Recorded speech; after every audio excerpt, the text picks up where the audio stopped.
and record and do some introductions. So my name is Dr. Colleen Ehrlich, and I am it's my privilege to be the president of CAGT and facilitating this conversations with CAGT tonight.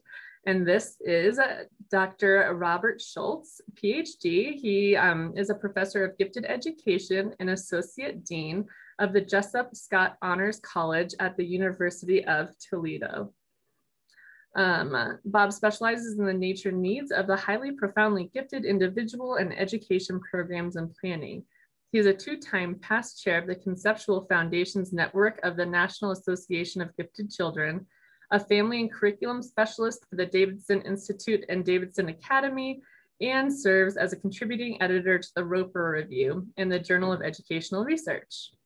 Bob has co-written 3 books emphasizing the voices and life stories of the gifted, with a 4th currently under contract, has published more than 100 articles focusing on giftedness, and is a sought-after educational consultant for school districts and families struggling with the nature and needs of gifted and highly profoundly gifted individuals and their education. So we're so excited to have you here with us tonight. And tonight, Dr. Schultz is going to be speaking on gifted adolescents preparing for the roller coaster years. And I know I'm personally very excited, having 2 middle schoolers myself. So without further ado, Dr. Schultz, take it away. Thanks, Colleen, and thanks for that introduction. Every time I hear that, I think, holy cow, have I done a bunch of stuff? I haven't been at this that long, but reality is I'm getting long in the tooth in the field. And with that comes a lot of experience working with lots of individuals, including quite a few in the Colorado area, as well as across the country and literally around the world. My background experiences working with highly profoundly gifted individuals have really taken me in a different strain of focus working in gifted land, as I like to call it. And I've had the opportunity and the distinct pleasure of working with about 2,000 families of kids with IQs 160 on up. So that puts them in the profoundly gifted range if we follow Linda Silverman's descriptor sheet. I'm going to pop up screen sharing here, and I have a few slides I want to walk through with you and just do a basic presentation of about 20-25 minutes in that range. And then I want to open this up for questions and conversation. So anything that I talk about is fair game for you to ask further detail about, as well as any individual questions that you have about giftedness. I'm prepared very, very well in the field and have a really broad and deep background. So nothing is off limits. I'll tell you what I know. I don't make stuff up. So what you see is what you get. And I encourage you to get your questions asked now so you have that opportunity to gather a little bit of information. All right, let me pop on the screen share here. So many buttons, so little time. And I'm going to walk us through this presentation, which is a lot of fun for me, but not so much for parents that are facing the task of raising pre-adolescents and adolescents. I like to call this gifted adolescents preparing for the roller coaster years. And you'll see that this is the theme as we're working through these slides. But life is a series of ups and downs. But all of us as parents see this idyllic period of our time and our lives where our children are working their way through public education or private education and eventually do well enough on standardized tests and get good enough grades and make really solid choices that they flee our houses for learning to live on their own at the university, and we send them away with our blessing to make something of themselves and get their life started, and we become empty nesters or take care of the remaining kids in the nest until we can boot them off to college. So the plan is very idyllic, nice seashore scene, no big waves, but in reality, when we're working with gifted and talented individuals, this is more likely what you see.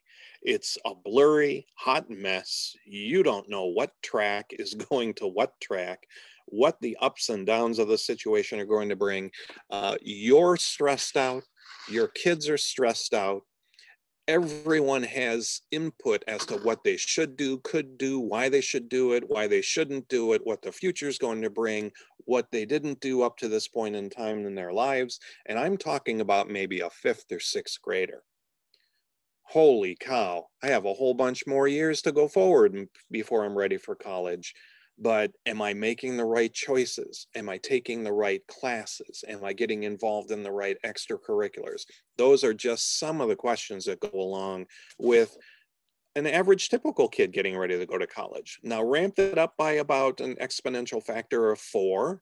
And now we're talking about the gifted and talented that for many, many years have been expected to do whatever they put their mind to because they're really bright and they can do that. Well, that makes it a little bit tough because when the world is your oyster and you have a broad base of potentialities that you can approach, how do you pick what is going to be your life path moving forward?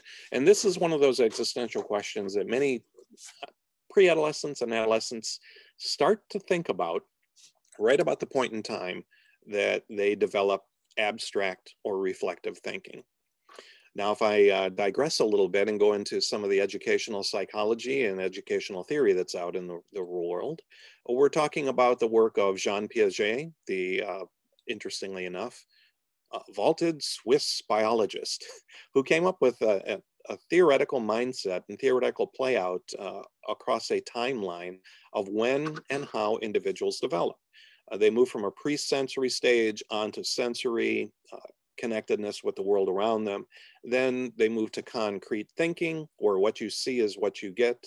And then eventually, at around the age of 12 or 13, individuals developed the ability to abstractly think and become metacognitive. So they can think about their own thinking and start to reflect on their thinking. Now that's typical. That's average, around the age of 12 or 13. I have found in the work that I've done that it's not uncommon for gifted individuals to develop abstract reflective thinking skills at about the age of 7, sometimes 8.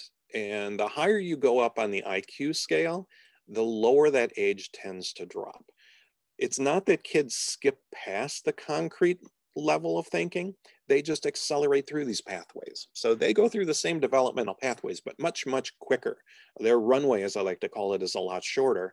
And they're starting to think like adults, trapped in the body of a very young developing individual. And then once they get to be about 9, 10, 11, 12, and puberty starts, holy cow, the emotions kick in and all bets are off as to what's going on. And that's signified here by this lovely ride. Wouldn't you like to take a ride on this ride?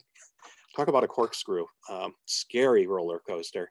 This is the inner workings of your kids' minds as they're thinking about what the future is going to bring for them, as well as everything that they need to do right now and everything that they did or didn't do in the past that has an impact on what they're doing now and what they potentially are going to think about doing in the future.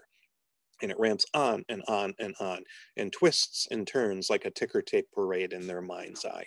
So if you're wondering how or why your child is spending more time with themselves alone, it's probably because they're starting to spin internally as they're thinking about their self, reflecting on what's going on around them, thinking about who they've known in the past and who they might get to know in the future. There's also a period of time right around the age of 12 or 13 or 14 where there is a change in locus of control, or I like to call it conflict between what's externally imposed on us as growing individuals and our internal mindset or our internal self-concept, not conflict, but self-concept as to what we want to do and how we start to break away. This is a very common sociological construct that happens and has impact on parents when your kids start breaking away a little bit from the family unit and want to spend more time with their peers. We all know from having gone through those paralyzing peer years that kids make risks and take risks and base their decisions on information that isn't necessarily information at all. It's just hearsay that perhaps other people are telling them about. And being a good peer is having some standing and status. So this sense of the external environment driving who you are and who you are to become versus this internal self-esteem, or the realization that you start to think, and again, going back to this abstract thinking and reflective thinking, your friends are maybe heading on a pathway that you don't necessarily think you should be going on to, or you're developing some thoughts about your career aspirations that are going to turn you 90 degrees away from your friendships.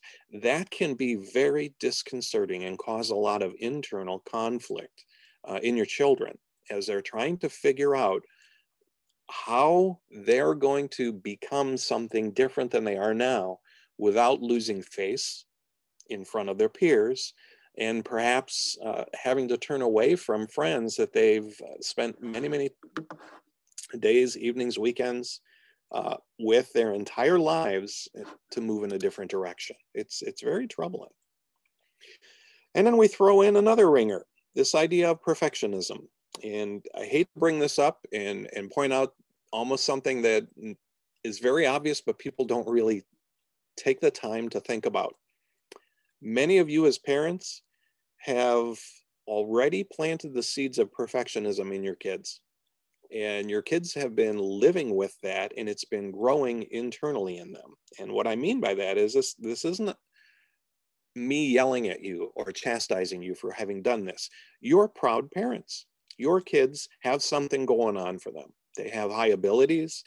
They're able to show those high abilities and really make something out of themselves. You've provided lots of, more than likely, extracurricular options and opportunities for them to get involved so they can strive and try to excel. But at the same time, you're also rewarding them for what they're doing and the outcomes that they show you, sometimes not necessarily acknowledging them or loving them quite as much for the mistakes that they make. And what that tends to do over time is it makes children, and young teens especially, start to realize that it's maybe their role in life to not displease you and to be as absolutely perfect as they possibly can, because that will make you as a parent feel better and more proud of them, and they don't want to hurt your feelings. That is another piece that goes along with being gifted and talented, a deep well of emotions, or a deep emotional pool. Kids are very empathic and very sensitive to what's going on in the world around them. So if they start to sense that you're displeased or that you're becoming sad, they'll try to change their course to bring things back to what they expect as normal. So this idea of perfectionism, it's real. I have heard other individuals talk about perfectionism as being both positive and negative. There is no positive perfectionism. When you're striving to be perfect, you're ultimately setting yourself up for fail. Nothing is perfect. You can strive for excellence, but you're never going to be perfect. You'll always be disappointed.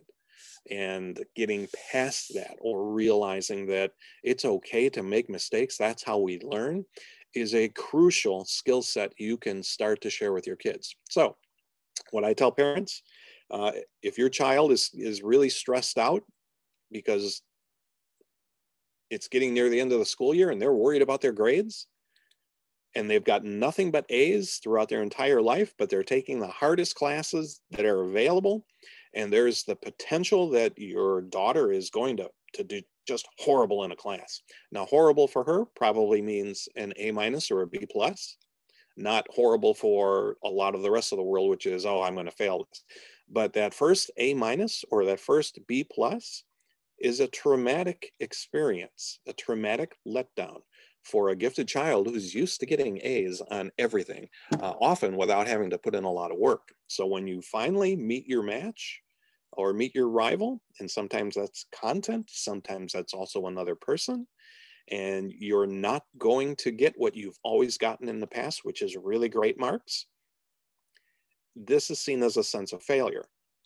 So what do we do as parents? Well, A couple of things. First, share mistakes that you've made along the way. Now realize you're kind of preaching to your kids and they look at you as they're going to roll their eyes. Here comes another parenting moment. You're going to talk about what life was like when you were a kid in school and they had cars that had windows you actually had to roll down. It wasn't the button that pushed it that made it go up or down. No, not along those lines, but share what's happened currently in your life as an adult. Maybe you made a mistake on something at work and it caused a project delay. Maybe you got a speeding ticket because you weren't paying attention. You should share that around the dinner table and let your kids know that, you make mistakes too. You're not perfect, far from it, but we can always strive to be better. The other thing you should do when that inevitable A- or B+ comes home on the grade card, have a party, get a cake, give presents. You can help take some of the edge off of that traumatic experience if you celebrate that as a learning opportunity rather than a mistake or an oopsie or a sign that perfectionism is something I can't be. Oh my gosh, I can't now go on to be a surgeon because I got an A- in organic chemistry too. That is not reality. It's just one step along a long pathway of gaining knowledge and learning. And again, we learn when we make mistakes, especially we learn when we make mistakes and we have to fix them before we get caught. Then we learn really quickly and really deeply.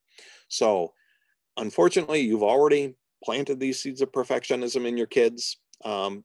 Being in an association for gifted and talented individuals, excuse me, you put them into a competitive framework where they're comparing themselves to other kids and other families. You need to try and step it down a little bit by laughing a little bit more, by celebrating small successes, by having a party for that first A- or B+, or holy cow, if it's even a C isn't the end of the world. It's average. If you look in the grade card, that's what it means. And it's okay to be average. Not every one of us strives and can be 100% on task at every moment of the day. I'm going to throw myself into that mix as well. I had my second vaccine shot today. I'm feeling a little fuzzy around the edges. So I'll fess up to it right now. No perfectionism here. I'm going to strive for excellence, but I don't know if I'm going to be even at that. But we're going to keep plugging away because this is how we share our experiences and share that we're human beings. And that gets to this next slide, talking about being and becoming. We all face a lot of uncontrollable things in our lives. And philosophically, what your preteen or teen is trying to do is figure out who they are and what they're going to be in some far off distant future. And that's scary for some and just a great joy for others. And that's why I like this picture, although it's pretty blurry as I'm looking at it here on the screen after I've blown it up so you could actually see it. This idea in this sense of being and becoming is in dynamic tension all the way through the teen years and actually all the way through the early 20s. As your kids, both boys and girls, are growing and figuring out what path they want to take toward their future. And stakes are very high for them because what they've been facing all along are these external expectations that they're going to do great things in the world. So they start to really feel that that's expected. It's difficult when you've always been expected to be great at everything you do, and you choose a pathway that is surefire going to give you a lot of success, but you're going to have to work at it. And when you get out, I'm going to skip past college for a little bit. We'll come back to this in a minute. But when you get out and in your degree and you're ready to go, you start at an entry-level position. You're the bottom of the heap. Low person on the totem pole. You get all the scud work to do rather than really apply what you've learned. Many kids don't realize that that's just the first phase of their learning. Once they've gotten through college, earned their degree, and go into a world situation where life is constantly changing, you don't have all the answers and you really don't have all the questions you need to be able to move forward. on-the-job training, on-the-job development and use of your critical thinking that hopefully you've developed as a college student becomes crucial. So that's where the real learning kicks in. And then we get to be late 20s, early 30s. Individuals start to think about families. They start to become a little bit more set in the career paths they're moving, and we're off and running. So this sense of being and becoming is something that's an early struggle that lasts for quite a while. So be ready. You're going to need to be there for your kids and really do a lot of tongue biting along the way. We're doing that with our daughter right now, who is a college junior. She's at Bowling Green State University down the road from University of Toledo. And she's not sure if she wants to go on to graduate school after her undergrad degree. She's a psychology major. And I told her, yeah, you have an entirely crazy family, good career path, good choice. You have a lot of case studies here at home. But she's thinking, well, she'll just go out and get a job. And I said, okay, what you going to do? She said, well, I can be an advocate or I can be a volunteer. It's like, you know, volunteers don't get paid. Do you realize that? She said, well, that's okay. I can get a job. So it's this idea of she's thinking about what she wants to do and getting a little bit burned out on school. She doesn't want to go on to graduate school because, oh, Dad, that's 3 or 4 more years of schooling. I don't know if I can put up with that. I'm thinking, daughter, you're 20 years old. Your whole life is ahead of you. Don't be in such a rush to have to take on responsibilities. You're on mom and dad's dime night right now. Live it up for a little while. We got you. But we have to bite our tongue, because if we start to have those conversations or start to try and give her advice, she shuts down and becomes like a clam. And it's very frustrating. Now, the worst part of all of that is her older brother, is very gregarious. He has a pathway he's chosen. He knows exactly what he wants to do. So him then jumping on our daughter's case about, you know, getting a path, doing all these things becomes just infuriating for her. So it's a struggle. It's a constant seesaw, and it involves us as the parents as well. Mom and dad have to be in the background, being available as life preservers. Just like we have life preservers hanging around pools, right? They're there if you need them, but often not paid attention to. But every now and then there's going to come that time where your child is going to reach out. At that point in time, then you have to be there to provide options, not to lecture. And that is hard sometimes for parents to do, because we know better. We have more life experiences than our kids do, and we want to try and keep them out of trouble. So I just have a few more really broad topics here that I put down just in a short list. Hopefully these prompt a little bit of thought on your part, and you have some questions to ask about. But one of them has to do with what's happening across the world right now, this pandemic that's going on.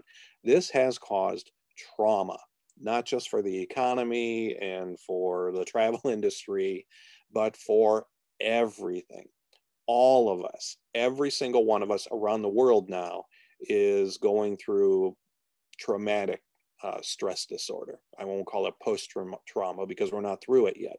But PTSD, we could all be clinically diagnosed with that, which I know next week you're going to be talking to one of my friends, Ed Amond. Somebody should reach out to him and ask and say, well, now that everyone has PTSD, is there even a need for this to be a diagnostic instrument that's used in DSM anymore? Because we all have it. It's ubiquitous and will be. But the sense of trauma is causing some really unclear situations in your kids' heads right now. And I'm talking about your gifted children, who I talked earlier about have that empathy going for them and are able to be really critical, deep thinkers early on. But here are some of the questions, or here's some of the realities they're facing. What was isn't anymore. What is really murky. What will be is totally unclear. And everything is virtual now. There's very little reality where we get together and can read one another's body language and share space together and take in all of the environment around us. We're looking at flat screens. And that's the interactions that we're having. So the sense of connectedness is missing. And it's something I know I work with our faculty, and we're dealing with honor students, which primarily are gifted and talented individuals. We are having the worst time this year trying to get kids out of their dorm rooms, those that are on campus, living on campus, getting them out of their dorm rooms engaged or plugged into, connected with other people. They're just not doing it. And I think it's call it the deer in the headlights syndrome. They're just overwhelmed by everything. And this gets at that what was isn't, what is murky, and what will be is really unclear. So how do you find a path through this? I think Winston Churchill said it best: when walking through hell, just keep walking. And that's what I try to share with not only my kids, but other parents' kids who I work with on a weekly and daily basis. The other piece here is existential depression and anxiety. And I mean it further than just normal old, if you want to call it that, quote unquote, depression and anxiety. Everyone is going through periods of anxiety and depression continuously because of what's happening with the pandemic. If you want to try and squelch some of this, turn the televisions off, quit watching TV, quit watching the media, where you're taking it in nonstop, because it's quite overwhelming. And we all face that with what happened with the election, and then what happened in January and on into February. You understand that this idea of depression, this idea of anxiety has been overwhelming for us as adults. And we're modeling that behavior to our kids, who at this period in their lives are really asking the following sorts of questions. Holy cow, the adults who I look up to in the world can't fix what's happening right now. People are just crazy. What hope is there for me to make a difference? Global warming is causing so many concerns, and the climate is just shot. What hope is there for me to survive and have a family myself? And my big concern right now is, with everything happening, and we're starting to see some light at the end of the tunnel with the pandemic, thanks to vaccinations that are available in developed countries, but not available at all in undeveloped or second or third world countries at all. We're seeing a light at the end of the tunnel that most of the rest of the world isn't seeing yet. So we're a long ways away from going back to before times normalcy. And I'm not sure if normalcy is going to come back. So 2019 might be history that we may not see come back in that way, shape, or form that we were always able to just jump on an airplane and go anywhere. I think there are going to be lots of restrictions for several more years. That's an eternity to a preteen or a teenager. 3 or 4 years is a long, long time. So this idea of life existence is coming into focus. Now, I'm not saying that I'm worried super heavy duty about suicidal behavior. I am very worried about suicidal ideation and kids acting out in ways that is toxic or hurtful to their bodies. Adults are doing that right now by over-medicating with alcohol and drugs, and also overeating. I think the latest study I saw was that every month of the pandemic, Americans put on 2 pounds. So we're out over a year, that's 24, 25 pounds that people have put on during the pandemic. That's going to lead to a lot of problems later on. Another piece here that goes along with this is asynchronous development. This tends to be more focused on boys, especially preteen boys. Their bodies are real long and gangly. You see that in your sons. They have really long limbs, long arms, long legs, and they're skinny as a rail, right? You want to pack more food into them, but they just keep growing. The fine motor skills aren't that well developed yet. So they may have a very pristine, clear mind that's working really, really well because they're abstract thinkers and very reflective. But when it comes to actually physical manifestation of what they're thinking about doing, it can be a struggle. This tends to work out over the years. So once their bodies catch up with their mind, once developmental levels and milestones start to get hit, we're talking, 18, 19, 20, things tend to level out a lot more. So this asynchrony in development isn't that much of a drastic issue, but tag that along with anxiety and a lot of the trauma from this first line up here, and asynchronous development can be debilitating for many kids. So you need to keep an eye out for that. If they're really getting frustrated because can't play sports the way they want to be able to play, or can't play a musical instrument the way they want to be able to play, get some time out of mind time and go outside. And it goes along hand in hand with this idea of what I call disintegration. We are all moving through periods of being disoriented and disintegrated. In other words, we don't have the personal connections we used to have because family can't get together like it used to be able to get together for holidays and everything else. We're spending more time on screens rather than in live settings. We can't go to concerts. It's difficult to do things outside. Golf is taking off because everyone can go outside. That's an outside activity. And now that the weather's changing and getting nicer, being outside is a good thing to be able to do. So be aware of disintegrating behaviors. Your kids may start to pull away from some of their friends because they're finding a new path for themselves, or they may just be very sullen and feeling very anxious and feeling depressed, and going through disintegration because of that can be a negative on the emotional scale and can lead to a lot of trauma. Now, this is all sounding really bad, so I wanted to try and head for some positive ending to this, but alone time versus loneliness. It's perfectly fine and actually very, very encouraged that you as an individual have alone time to be able to just think your thoughts and go for walks and not have to deal with the constant din and don of what's happening around you. So the sense of alone time to be able to just sit and reflect and think, call it meditation, if you will, it's a positive. That, though, is different than being lonely.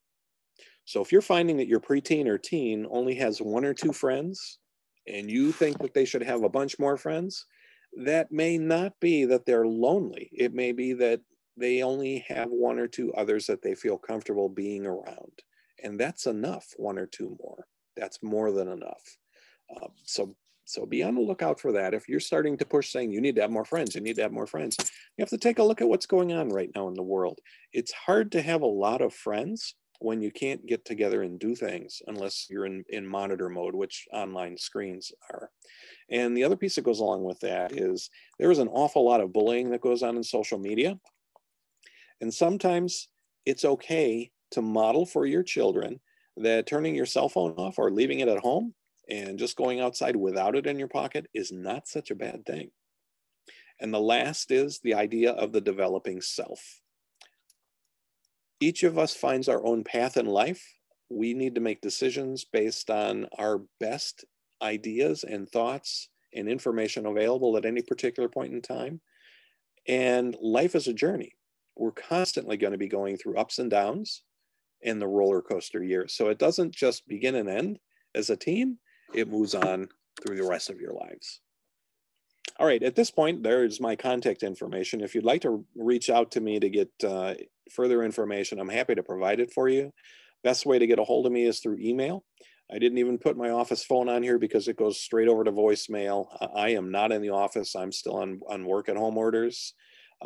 So yes, I'm spending all my time on a two-dimensional screen, as well as the vast majority of you and a lot of other people around the world. So feel fully invited to reach out to me via email. I'll get back to you as quickly as I can.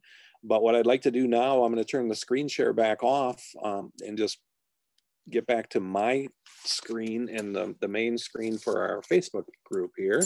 And you can go ahead and ask any questions you have. So let me kick this off.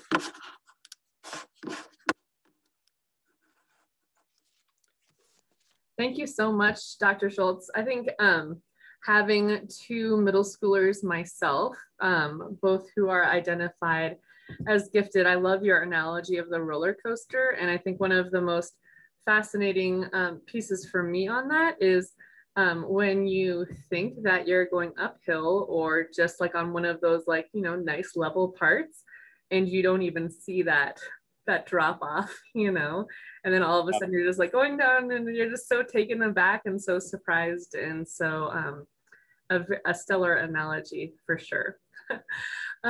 So we don't have any questions yet, but if you're watching this and you do have any questions, then please feel free to put them into the chat. But definitely one question that we had, so we have a big mix of the people who take in these conversations with CAGT between educators and parents, and then a lot of educators who are also parents. So a lot of people wear both of those hats. And I think one point that we have, especially with middle schoolers who are getting ready to move on to high school, is that whole idea of, well, my parents want me to go do this. And they're like, but maybe I don't want to. And that is tricky waters to navigate as an educator. So what advice would you have for educators and parents and students actually in those cases? Wow, there's a packed question for you. It really is. This idea of when your external drivers don't necessarily match anymore with what your internal development and mechanism is. And I talked about that in the presentation a little bit with that one slide. So how do you now negotiate this? And that actually is the best way to approach it. So if you're a parent, teaching your child negotiation skills and helping them understand that even if they're using it against you, that the focus needs to be on trying to find common ground and win-win situations. So you don't want one person to lose so the other person can win. That's called a competition. In life, you get a lot further by negotiating and finding common ground with people, and then finding a way to give from your position and asking the other person to give as well. So that way you can find space in the middle to then have a conversation. Now, this is usually difficult for kids, especially preteens and teens, because their entire lives have been following rules and regulations that mom and dad set up. But when you get to the teen years, again, there's that separation where kids are starting to find themselves and want to start to pull away from the family to develop their own self-awareness and spend more time with peers.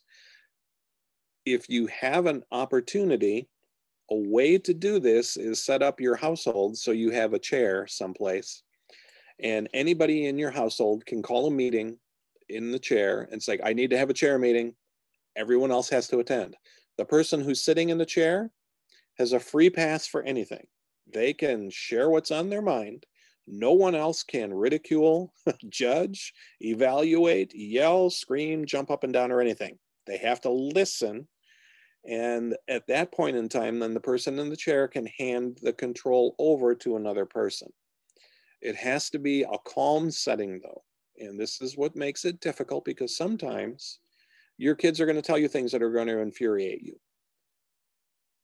That's a great thing, because if they're going to come to you and talk to you and share something that's sensitive that they know is going to infuriate you, and trust me, they know how to push your buttons, but they're still willing to do that, that says a lot about how you operate as a parent or an educator.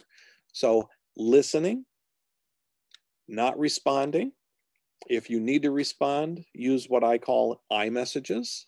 So instead of saying, you need to do this, say, I'm a little confused, or I'm concerned. What you just told me is causing my blood pressure to rise. Can you give me a few minutes to go outside and take a 25-mile run, or punch the punching bag 750,000 times? And then we'll come back and talk after I've calmed down a little bit. That's a very healthy approach. And your child will be very thankful that you're saying that, even though, you know, I'm making kind of fun about it here. They'll see your face is red. They'll know that you're really mad. And if you can model for them that it's okay to be angry, let me get past my emotions, then let's talk. That's a wonderful skill. That'll keep them out of a lot of trouble. So that's a few things that I would toss out there in how to have those conversations. Now, if you're in the really difficult position of being the educator, and you're a high school teacher, and you see that Joey has really a great skill set and wants to move into this direction and be an artist, but mom and dad are both physicians, and not uncommon, right, with gifted and talented kids. That's a hard conversation to have with mom and dad, but you as the teacher should call a parent-teacher meeting and sit down with Joey in the room and try to be the negotiator between those two and show what Joey's capable of doing, and let Joey know that it's okay to follow your passions, because if you've identified what you're interested in and that has turned now into a passion, work for you will never be work. It'll always be fun. The money will follow. Now, mom and dads don't ever like to hear that, right? You have visions. My kid's going to be an artist. They're going to live in our basement forever. We're never going to be empty nesters, right? That's going to happen.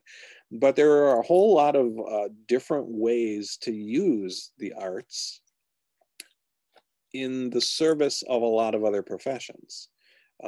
So that's a way you can kind of steer that. But you as the educator should try and get the parties that are separated by chasms together to have a conversation.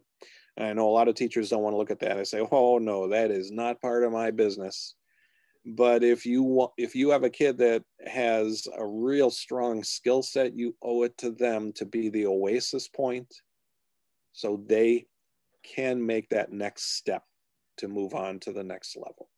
We want our best and brightest to get everything they possibly can rather than be ignored, which is often what happens in public schools. The one group that gets underserved are the gifted and talented, because everyone figures, oh, they already got it. We don't have to worry about them. We have to worry about everybody else.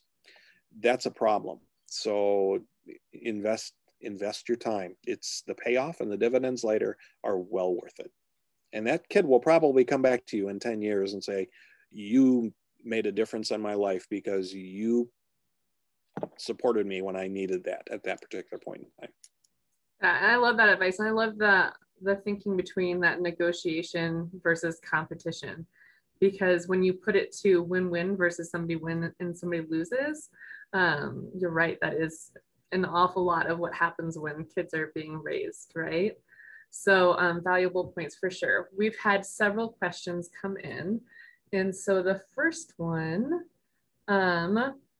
was, as parents and teachers, what are some tangible ways that we can help our teens and tweens keep walking through the murkiness of today and the unclear future when they want to stop? All right, I'm not sure the unclear future when they want to, you're more than likely asking, they want to stop now and just take a time out. I want to stop right now and take a time out. Trust me, if I had that option, I would do it. We don't. None of us do. The Winston Churchill quote, when walking through hell, keep walking. The other piece is reaching out and making a difference in your local community. It can be something small. Your local community can be your household, because you're in a lockdown situation, which a lot of the country and the world is in. So you can do things for other people in your household to make life a little bit easier. Put your dishes in the dishwasher. Pick your underwear up instead of putting it under your bed. It reminds me of like that sphere of control, right? Where is your sphere of control? What can you control? If you can't control all of these other pieces, then find those pieces. It might be, like in your house, like walking your dog, like I can control that. And then you just get the unconditional love of the dog. I have Merlot here laying in my lap because I obviously spent too much time working today. So he's just kind of hanging out. But the other piece is it's not so much about control. You need to give. Mm-hmm. And approaching people with a sense of trying to understand that their life is dealing with a whole bunch of issues that you know nothing about. So have some grace when you're around other people. Don't make assumptions based on what you see or what you hear as the first response. Sit back and wonder what that person's going through and how you might be able to just show a little bit of grace to them A smile goes a long way nowadays. And taking time to celebrate. So even small little things, like today here in Ohio, it was in the 70s. The celebration was, woohoo, sun's out, let's go outside. And all of our neighbors are starting to mow their grass because it's starting to grow now, putting their snow blowers away and getting the lawnmowers out.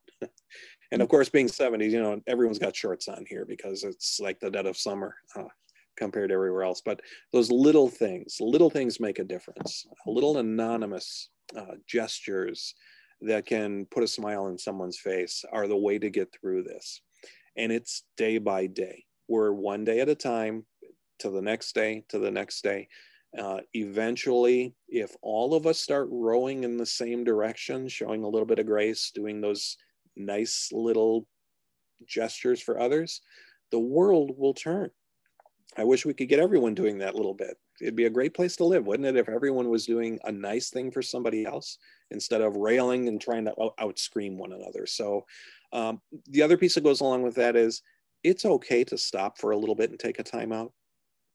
You owe that to yourself. You don't have to keep trudging. You can duck and cover or just put your pillow over your head and cry. It's okay to do that. Even if you're a boy, I know boys aren't supposed to cry. Put a pillow over your head, have a good cry it out. It's okay. That's healthy. So the next question's from Emily Stone, and she asked, what's the best resource you have found for teaching highly gifted tweens and preteens social nuances, especially as they progress through middle school and high school? Role playing. There's not a book that's going to show it. It's role playing, and it's cheesy as all get out, so you can have a lot of fun with it. But you physically need to teach your kids the ins and the outs of how to be social with other people. It's hard. Many, especially highly profoundly gifted kids, have almost a seventh sense or a sixth sense. They find one another in a room, and they'll be like instant friends. But getting along with the rest of the world is like dealing with aliens. So helping kids learn etiquette. And it can start with every one of you. And if you're not doing this, you need to start doing it. Have meals at home around the dinner table. And it doesn't have to be every night of the week, but at least twice a week, you should sit down with your entire family. Even if you have to just, grab something at Costco or Sam's Club or wherever and throw it in the oven and pretend like you cooked it. Throw it on the table. Everyone's has to be there to eat. And at dinner, you can go through some of the little cheesy etiquette things. How to lay out the silverware. How to put more silverware out than anyone could possibly use in a meal. And what it's all used for. Talking those social graces and how to interact with adults when you're a teen is important. The other piece that goes along with this, if you have a local Toastmasters group, try to take your child, don't sign them up for it, sign yourself up for it. Drag them along to watch and make fun of you and laugh, and then they'll get interested and intrigued. Toastmasters teaches you poise and confidence. Another thing is improv, IMPROV. If you have a theater company, you can call up. I encourage teachers to do this. Invite a person from theater to come to your class or provide a short improv skit in how to develop a stage presence, how to hold yourself and carry yourself. Eventually we'll be able to shake hands again. So how to shake hands? How do you do that correctly? What side do you put the name tag on? So when you lean in to shake hands with someone, your name actually shows up and they can see it. These are little subtle skills that go a long way. So I think those would be helpful. Unfortunately, there's not a resource that you can get in a book to do it. It's handed down generation after like generation. In the moment practice, right? So Absolutely. Put them into opportunities where you can practice, first ones that you create for them, and then more realistic ones with outside people. Yep. Excellent. So Amy Dodery asked, just got our oldest to high school graduation. Congratulations. Our main takeaway for a PG kid was let them follow their interests. Are parents pushing GT kids too hard? What role do students have for balancing rigor with unnecessary stress? Yeah, stress can be positive and negative. Positive stress is when it's internally driving. So the child is driving and the stress comes from them wanting to perform and be good at what they're doing. Not perfect, but good at what they're doing. Externally imposed stress is when mom and dad are signing you up for everything because they want to keep you busy and they want to give you lots of opportunities to stretch and get pushed. That causes a lot of downside stress for not only families, but for kids. So those are some difficult pieces that go along with that. If we're backing that up a little bit, thinking about this idea of our gifted and talented parents pushing their kids too hard, my honest answer is yes, they are. But I get it. I understand why. Because most schools don't provide the necessary challenge for kids to, first of all, identify what their interests are. They're just kind of stumbling along, going through the motions of the curriculum. And it's stuff that comes to them very easily without having to read or study. I see that wall at the university. And it doesn't happen freshman year. For this freshman year, a lot of freshman year is a repeat of senior and junior year, but giving you the sense of what college is like, where you're making decisions outside the household. Sophomore year is when I see the wall kick in, when kids are taking some challenging courses in a major and they've never seen the stuff that they're learning before, and they don't know how to study. And that's a downfall. That was my college experience as well. Yes, I remember that very well. That feeling of like complete and utter panic, and now I don't belong here, and I should just drop out now. And yes, and there are some studies being done on college-age gifted individuals, and we're finding that we lose. Now, fortunately, they come back later, but we lose about 40% of gifted and talented kids at the sophomore year. They drop out, they're gone. Again, I said, fortunately, they come back later after they kind of find what their interests are and move on that stream. So learning how to study is a crucial skill. And I would try to encourage your kids to do that. Now, they're not going to like it because they're going to say, but I don't have to study. I just have to read it and then I can get an A on the test. You have to try and remind them that not all of life is going to be getting an A on a test. It's going to have to be thinking about information when you don't have all of the information you need, but still have to make a decision. So there are some things along those lines. So that is a piece to it. The other thing, gifted and talented parents, let the kids take the lead a little bit. And if they say, well, I don't know what I want to do, well, have them think about it a little bit. Well, let's come up with some options. And what I like to try to do with a lot of the families I work with is identify the non-options. So what are you sure that you don't want to do when you grow up? And start writing a list out. Because as you start to knock off some of the things that you can figure out you don't want to do, that starts to settle some of this multi-potentiality. Because you start having fewer and fewer options. Ultimately, then you can steer yourself on a pathway and say, oh, I tend to like these sorts of careers. Maybe I can merge 2 or 3 of these together and go on this pathway instead of wanting to be the sanitation engineer, librarian, author, veterinarian, which are all over the place. And it would take forever to be in school to get that done. Or not, depending on how you want. Like the paradigm shift of, okay, because I think so many too. I know if I ask my son, he is identified gifted, but if I say, what do you want to do? He's like, I'm going to be a Major League Baseball player. And I'm like, that's not going to like narrow things down for you from an academic standpoint. So I love that. What do you not want to do? What do you definitely not want to do? And let's put it on the wall on a list. Yep. So one more question I think is all we probably have time for, but Sally Diane Quick asked, do you have any advice for a GT student that is a perfectionist and a procrastinator? Procrastination actually goes along with perfection, because when you can blame your performance on not having enough time, and if I wouldn't have waited so long, I would have had the perfect score. Those actually are hand in hand, so they're very much related. What's happening there, the suggestion I have is try to identify in your son or daughter, I'm guessing it's a son, I just kind of know it's probably a son, identify his interests. And then once there's a list of interests, and I would try to squeeze 3 or 4 of them out, get 3 or 4 interests out on paper, and then try to narrow that list down and say, okay, which one of these are you passionate about? And if they say, well, I don't know what passionate about, I'm not in love with these things. It's like, no, it's not about love. It's about what drives you. What are you thinking about all the time? And I know for second graders, it tends to be dinosaurs, right? They want everything to be about dinosaurs. So the wise teacher, everything that they do in the curriculum involves dinosaurs. Same focus here, different age level. So if you can identify a strong interest versus a weak interest, you can lower and then rank order them. So if you have a really strong interest, try to find some opportunities to engage that interest a little bit more. I know what happens with a lot of perfectionist procrastinators is they're listening for cues from the world around them about what they should be doing. And if they're getting mixed messages, it freezes them up. So then they don't do anything, because not doing anything now doesn't mean I'm hurting anyone's feelings.